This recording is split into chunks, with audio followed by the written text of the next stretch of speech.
Bonjour bien-aimés.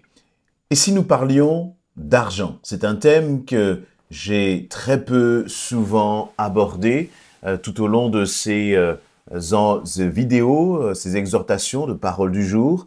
Et c'est en lisant le passage dans quelques versets dans Ecclésiaste chapitre 11 que j'ai été interpellé et je voudrais vous partager quelques pensées sur ce sujet. Avant de commencer notre lecture, je vous invite, si vous ne l'avez pas encore fait, eh bien, à vous abonner à notre chaîne YouTube, à liker les vidéos, à laisser aussi les commentaires qui sont toujours encourageants, bénissants et qui, je crois aussi, font du bien au plus grand nombre. Ecclésiaste chapitre 11, je vais lire dans la version du Semeur à partir du verset 1. « Lance ton pain sur les eaux, car avec le temps, tu le retrouveras. Partage ton bien avec 7 autres ou même avec 8, car tu ne sais pas quel malheur peut arriver sur la terre. Quand les nuages sont pleins, il pleut à verse sur la terre. L'arbre reste à l'endroit où il est tombé, que ce soit vers le sud ou vers le nord. Celui qui guette sans cesse le vent n'ensemencera jamais. Et celui qui observe toujours le nuage ne moissonnera pas. » Dans ces versets que je viens de vous lire, viens de vous partager, il nous est parlé bien sûr de l'argent, de la façon de le gérer, et nous le verrons dans la façon aussi peut-être de le partager avec les autres. Mais il y a aussi un sujet qui est sous-jacent, qui est la prise de risque, la notion de risque. Pourquoi est-ce que je parle de la notion de risque ? Vous voyez, c'est évident déjà dans le verset 4, où il nous est dit « Celui qui guette sans cesse le vent n'ensemencera jamais, et celui qui observe toujours les nuages ne moissonnera pas. » Alors pour une fois, je vais commencer mon étude, mon exhortation, en commençant par le dernier verset, puis en remontant dans les versets en amont. Celui qui guette, donc verset 4, celui qui guette sans cesse le vent, il n'ensemencera jamais. Et celui qui observe toujours les nuages, il ne moissonnera pas. Qu'est-ce que cela signifie? Il nous est donné là l'image finalement d'un homme, d'un cultivateur. Et le cultivateur, il doit, pour pouvoir récolter, c'est-à-dire pouvoir multiplier, quel est l'objectif? C'est de semer une graine pour que cette graine puisse en rapporter 10, 100, 1000. Donc c'est ce qu'on appelle un investissement. Et pour que le cultivateur puisse investir, il regarde la météo, et puis finalement la météo c'est une circonstance qui n'est pas toujours favorable, c'est une circonstance qu'il ne maîtrise pas, qu'il ne contrôle pas, surtout à cette époque où nous n'avons pas les moyens technologiques pour anticiper peut-être la météo. Là, il nous est dit, celui qui guette sans cesse le vent, il n'ensemencera jamais. C'est tout le temps, avant de te lancer dans un projet, avant d'investir, avant de t'impliquer dans un projet, dans le domaine financier, mais dans bien d'autres domaines aussi. Ça peut être dans le domaine professionnel, ça peut être dans une activité où il y a un certain risque peut-être à prendre. Ça peut être parce qu'on t'a sollicité pour t'engager et tu as peur, tu te poses beaucoup de questions.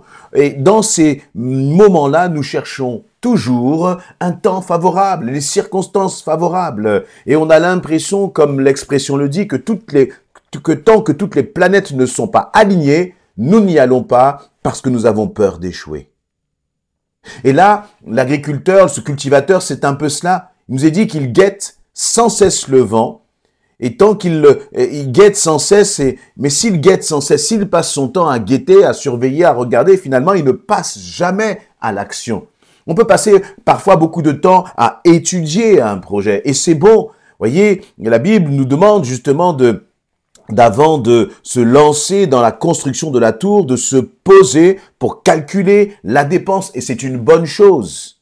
Mais il y a un temps pour calculer, il y a un temps pour étudier, et il y a un temps pour passer à l'action. Parce qu'au final, c'est lorsque tu vas commencer à passer à l'action que tu verras si toutes tes réflexions étaient justes ou non. Et c'est en passant à l'action que tu vas pouvoir justement réajuster peut-être tes idées initiales, ton plan initial. Et là, il nous est dit que celui qui guette finalement passe son temps à guetter, jamais n'ensemence. Et s'il n'ensemence pas, s'il ne sème pas, si tu ne sèmes pas, jamais tu ne moissonneras. Jamais tu ne pourras récolter. Tu seras toujours dans une frustration, peut-être tu seras toujours peut-être dans une crainte, dans une peur, parce que jamais tu ne passes à l'action, jamais tu ne veux prendre un risque. Et lorsque l'on est enfant de Dieu, derrière cette notion de passer à l'action, il y a aussi une notion de foi. C'est bien beau de dire Seigneur, je crois que tu es capable, mais à un moment, il faut accepter de sortir de la barque, commencer à marcher sur l'eau, c'est-à-dire commencer à prendre entre guillemets des risques et avancer en croyant que le Seigneur de toute façon est à tes côtés. Alors, je ne dis pas qu'il faut se lancer n'importe comment, dans n'importe quel projet, mais je dis qu'il y a un temps pour prier, il y a un temps pour réfléchir, et il y a un temps pour agir. Parfois, nous les chrétiens, nous agissons beaucoup moins que ceux qui sont dans le monde. Nous prenons beaucoup moins de risques que ceux qui sont dans le monde. Nous sommes comme tétanisés par l'idée d'agir, l'idée de se lever et d'aller. Nous sommes tétanisés par l'idée de prendre des risques. Et cela, encore une fois, c'est dans tous les domaines de notre vie. Ça peut être dans un projet professionnel, ça peut être pour l'engagement dans un service de l'Église, ça peut être parce que le Seigneur te demande de mener une action particulière, ça peut être dans le domaine de l'entrepreneuriat, ça peut être dans le domaine des études. Tu as un projet en tête, mais tu as peur, tu veux peut-être atteindre un certain niveau d'études, mais là aussi tu as peur et tu regardes le vent, tu regardes les circonstances et tu as l'impression que les circonstances ne sont jamais favorables. Mais vous savez, si vous regardez dans le monde, il y a des personnes qui sont un peu fonceurs, il y a des personnes qui vont entreprendre, ils sont prêts à prendre des risques. Pourquoi? Eh bien, c'est parce qu'ils considèrent que l'objectif en vaut vraiment la peine. Ils considèrent qu'il y a comme un mécontentement de leur part qu'ils les pousse à sortir du statu quo, les pousse à aller de l'avant, à avancer. Et je crois que nous, en tant qu'enfants de Dieu, nous devons être de ces hommes et de ces femmes qui ont le désir d'aller plus loin, qui ont le désir d'avancer. Je ne parle pas là uniquement dans le domaine professionnel, mais je parle dans tous les domaines de notre vie, et encore plus dans le domaine spirituel. As-tu avancé? As-tu grandi? T'es-tu épanoui spirituellement depuis le jour où tu as donné ta vie au Seigneur? Ou attends-tu à chaque fois que les circonstances soient favorables? Là encore, par exemple, dans l'engagement pour un service. Non, il faut apprendre à compter sur le Seigneur. Je disais récemment à un frère, tu pries, mais arrête de prier et commence à agir. Parce que sinon, les chrétiens, nous sommes un peu trop souvent comme des personnes qui sont un peu comme des oisillons pour lesquels Dieu va mettre la nourriture dans le bec. Non, le Seigneur dit, va, lève-toi. Il a dit à Abraham, quitte ton pays, quitte ta famille, quitte ta patrie. Et il fallait aller. C'est ce que Jésus aussi va dire aux disciples. Allez et faites des nations des disciples dans Matthieu 28, 19. Voyez? Et donc, il y a une dimension finalement pour chacun de nous de prise de risque. Ça, c'est le verset 4. Et si vous regardez les versets avant, par exemple, dans le verset 2, il va dire « Partage ton bien avec 7 autres » ou même avec 8, car tu ne sais pas quel malheur peut arriver sur la terre. Où est-ce que l'on voit la notion de risque? Bien sûr, c'est un verset qui nous parle de la bienveillance, de la compassion à l'égard des autres. Si la Bible nous dit « Partage ton bien avec 7 autres ou même 8 », déjà, cela signifie que tu as quelque chose, tu as un bien, tu as un peu d'argent, tu as peut-être... voyez, à manger sur la table. Et là, la Bible nous dit, eh bien, ce que tu as, partage-le avec d'autres. Partage-le avec d'autres. C'est une idée donc de compassion, de bienveillance, non pas avec une, mais avec 7 autres, voire même 8. C'est-à-dire comme va dans cette dimension, justement, avance dans cette dimension d'entraide, de soutien, de bienveillance à l'égard de ceux qui sont autour de toi et qui sont dans le besoin. Et pourquoi est-ce que j'allie cela à la notion de risque?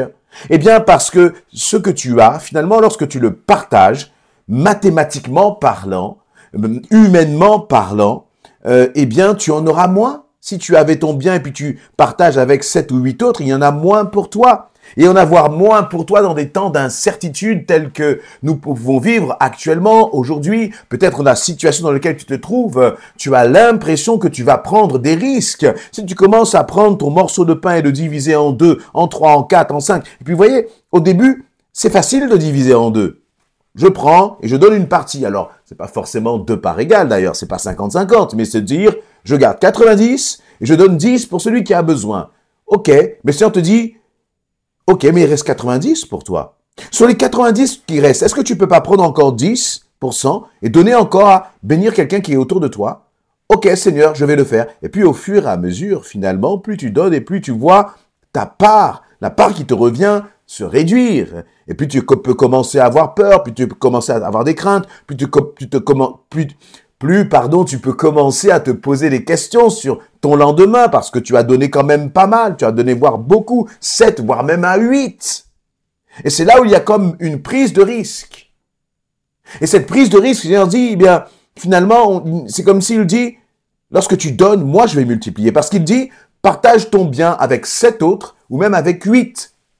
Car tu ne sais pas quel malheur peut arriver sur la terre. C'est comme si le Seigneur dit, si tu essaies de tout garder pour toi, si tu essaies d'être finalement un avare, excusez-moi le mot, mais un radin, voyez, quelqu'un qui n'ouvre pas son cœur aux autres, le jour du malheur, eh bien, attention. Alors que, si tu es sage et que tu bénis ceux qui sont autour de toi, au jour de ton malheur, que va-t-il se passer? Ceux qui sont autour de toi, eh bien, vont être aussi bénis parce que toi, tu les as bénis. Et c'est comme si, finalement, à travers leur bénédiction, quand toi, tu seras dans le malheur, ils seront de ceux qui vont très certainement manifester de la reconnaissance. Ce n'est pas toujours le cas, bien sûr. Parfois, lorsque vous avez donné, prêté à quelqu'un, ben, vous ne recevez pas toujours. Mais la première raison de le faire, ce n'est pas pour attendre en retour. La première raison pour donner à l'autre, pour bénir l'autre, c'est parce que toi-même, tu reconnais que tu as été béni par le Seigneur. Et comme tu as été béni par le Seigneur, tu vas être aussi reconnaissant et bénir en retour. Et ça, c'est la plus bonne des raisons, la meilleure des raisons pour donner. La récompense ne viendra pas des hommes, mais la récompense ne viendra du Seigneur. Et en même temps, le Seigneur, c'est comme s'il nous donne une leçon d'investissement. Investis dans les autres. Et tu verras qu'en investissant dans les autres, eh bien, tu seras béni toi aussi en retour. Et c'est un peu finalement, si on remonte encore le verset, au verset 1, c'est ce qui nous est dit. Lance ton pain sur les eaux, car avec le temps, tu le retrouveras. C'est bizarre, c'est étonnant. Si on y réfléchit, j'allais dire, sans aller un peu plus en profondeur. Mais en même temps, ce n'est pas surprenant. Si ta main s'ouvre et donne aux autres, eh bien, toi aussi, tu seras béni. Toi aussi, tu recevras aussi. Parce qu'il y a comme une sorte de règle dans le royaume qui est une règle de justice. Une règle, voyez, où il y a un juste retour. Ce juste retour ne viendra pas forcément de la personne que tu as bénie, mais il y aura d'autres personnes qui te béniront. Et en plus, il y a tellement plus de joie, va nous dire la parole, à donner qu'à recevoir. Alors, pour synthétiser, sois un investisseur autour de toi, sois investi dans les autres. Ça peut être du temps, ça peut être des qualités, des dons que tu as. Investi dans les autres, peut-être de façon aussi financière, à travers, bien sûr, tout cela toujours avec sagesse. Mais j'allais dire, sans radinerie. Soyez bénis, n'hésitez pas à laisser vos commentaires. Très certainement que vous avez expérimenté des choses dans ce domaine et ce sera vraiment une bénédiction que vous puissiez le partager sous la vidéo. Amen.